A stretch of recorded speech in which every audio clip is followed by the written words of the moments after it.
Hello again and welcome to Concert Conversations, a wonderful feature made possible by the Quad City Symphony Orchestra and especially our friends Chris Connolly and Wells Fargo Advisors. Please, sir, allow me to welcome you to yet another wonderful season of the QCSO, Maestro Mark Russell Smith. Thank you. Very happy to be back.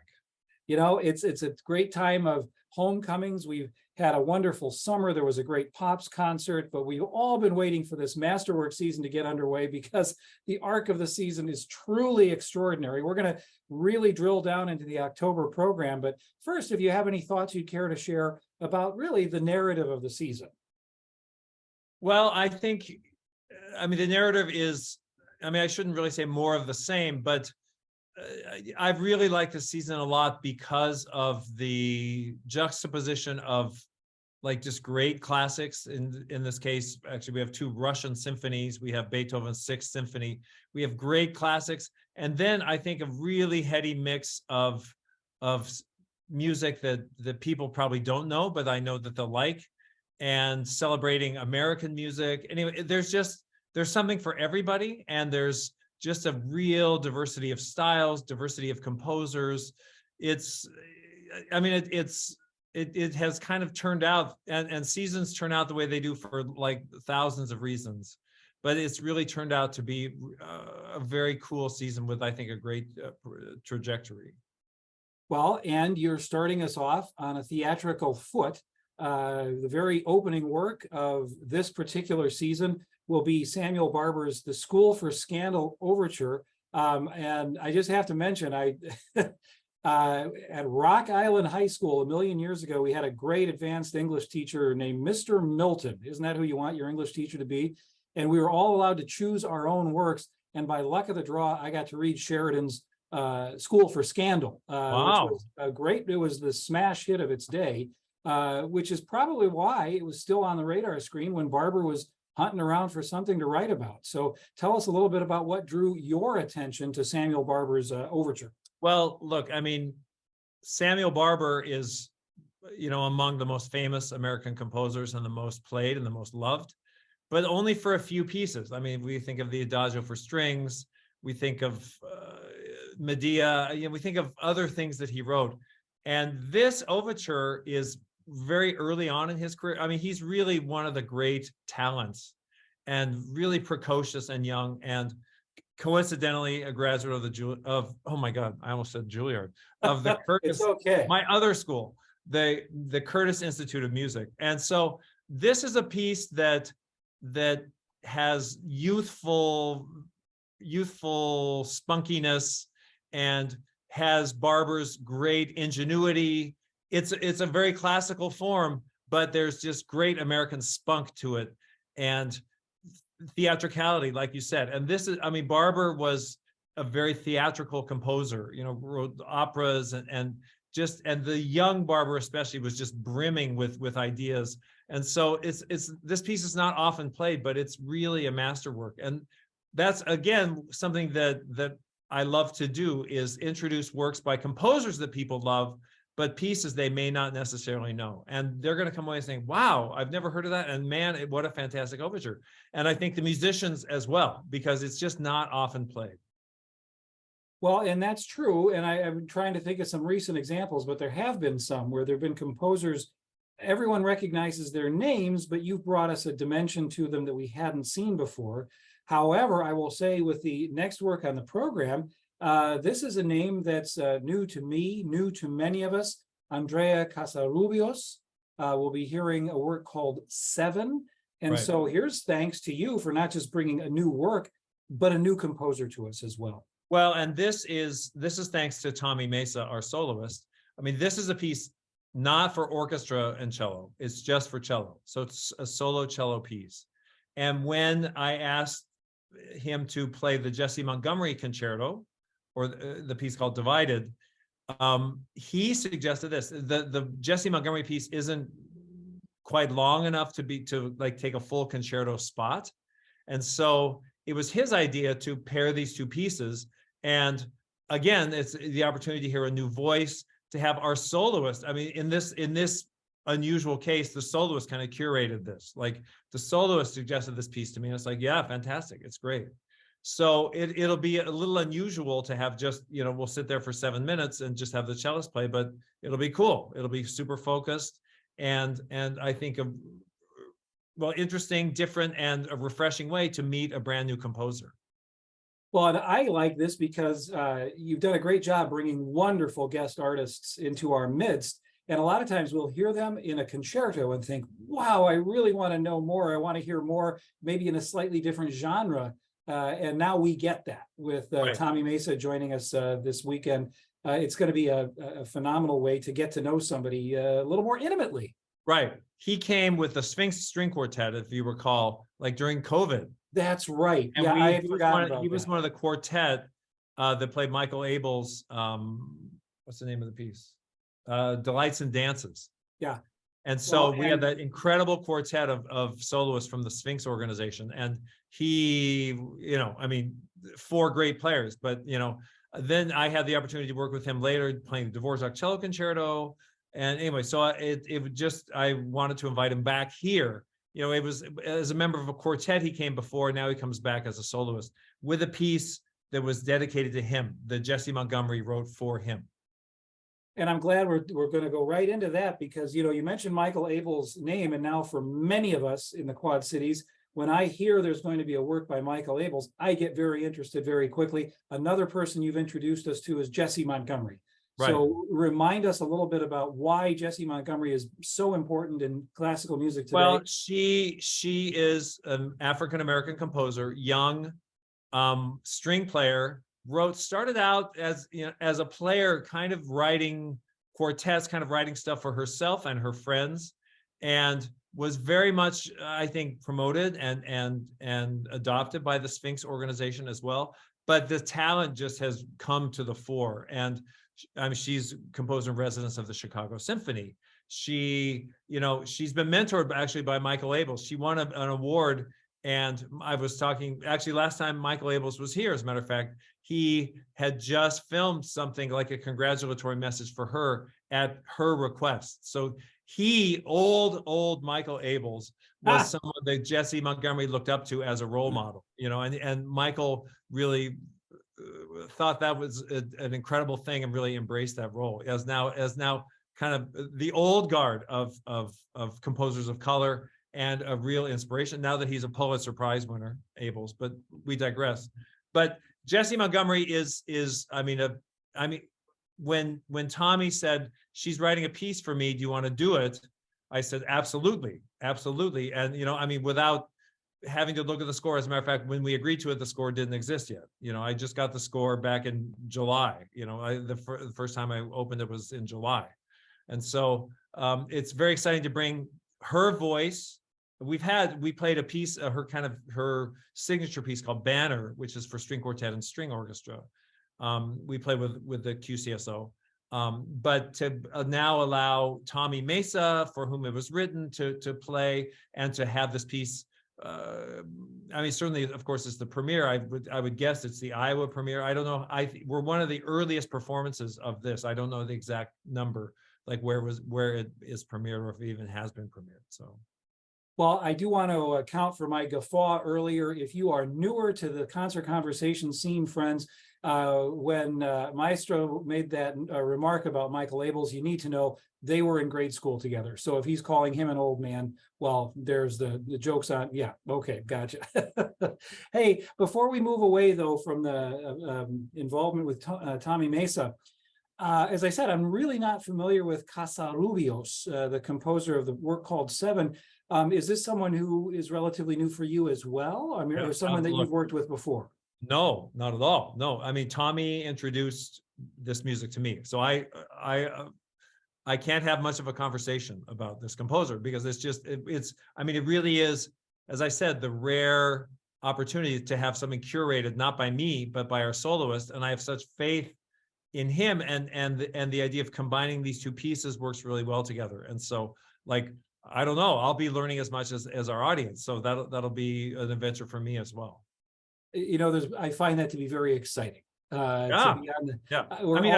listened, of course. Yes. I listened, but you find artists with whom you're simpatico and you trust them. and you give them leeway, and think really great things happen. Well, then, do you mind telling us, before we move on to the big part of the program, the heavier part, I should say, but about your relationship with Tommy Mesa? How did you get to know each other? Have you had a chance to collaborate in the past? Well, it was, I mean, I've already said, because it's through the first time I met him was when the Sphinx Quartet came. So that was the first. I was wondering if his connection with that school in Philadelphia somehow. No, he didn't go to Curtis. Oh, okay. Western. Well, you were talking about soloists, one of the few non-Curtis soloists we're allowing in the key scene. I'm sorry, I thought that was where No.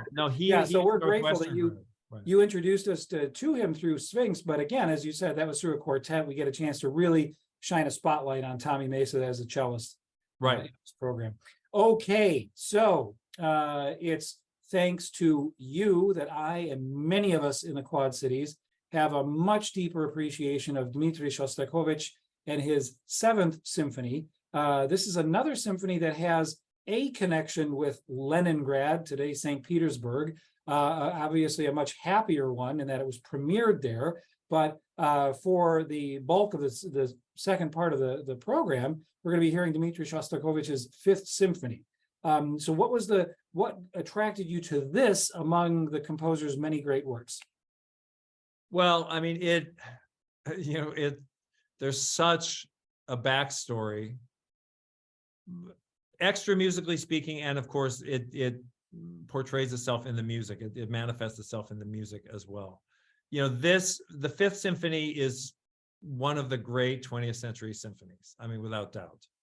And it was designed to be not apology, but as a vehicle for resurrection of a career.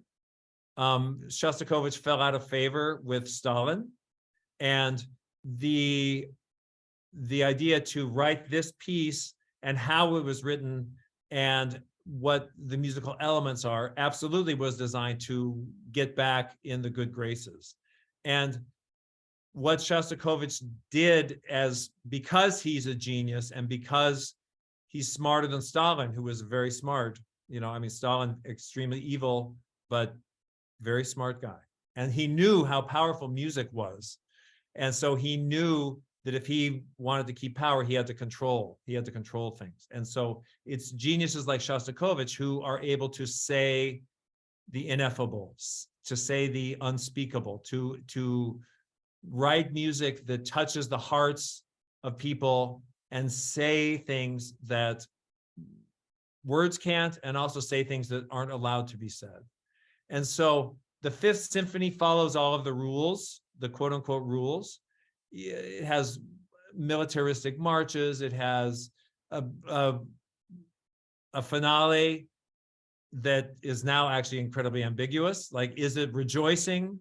It has all the finale is really the big question. Like, it has all it looks like it is rejoicing. It has all the elements of rejoicing, but somehow it for some people it rings hollow. It's like forced rejoicing. You will rejoice. You will be happy, and that's the way I certainly see it, and that's the way I interpret it. And so it's painful rejoicing. It has all the trappings of celebration, but it doesn't really get there.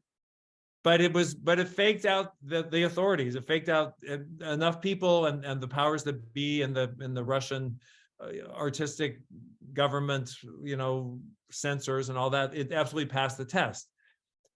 It's the last movement that's vague, and it's the third movement especially, the just intensely beautiful personal statement where there's a profound outcry, certainly, but there's just incredible profundity in the way Shostakovich lays out this movement. And that's the movement that gets your soul. And that's the movement that just speaks things that were unspeakable at the time. And I want to come back to the third movement in just a moment, but as you were referencing the extra musical aspects of this, just in a quick thumbnail, Shostakovich had written this work called Lady Macbeth of the Mtsensk District, which was seen as overly bourgeois. And so here's the thing that we don't understand today. today, if you and I go to a concert and there might be a piece that we don't get or doesn't resonate with us, or for whatever reason we don't like, well, that's fine. We're going to go to the next Masterworks and it's going to be even better, right? But if you're Stalin, that could end a career, and very nearly did. And so the subtitle for this work that Shostakovich himself gave it was A Soviet Artist's Response to Just Criticism. Imagine writing that, as your subtitle for your essay, or anything as substantial as a symphony, for goodness sake.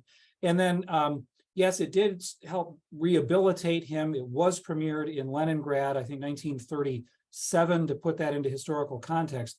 But now to get into this third movement, I read something very interesting. It was an essay that would appeared in a PBS forum. Pardon me, Maestro. But you could be questioned by the state security apparatus for crying in public, because that indicated that the Soviet wonderland was not, as ideal as you thought. So you had to explain whether it was some, you just lost your dog, or your, something like that.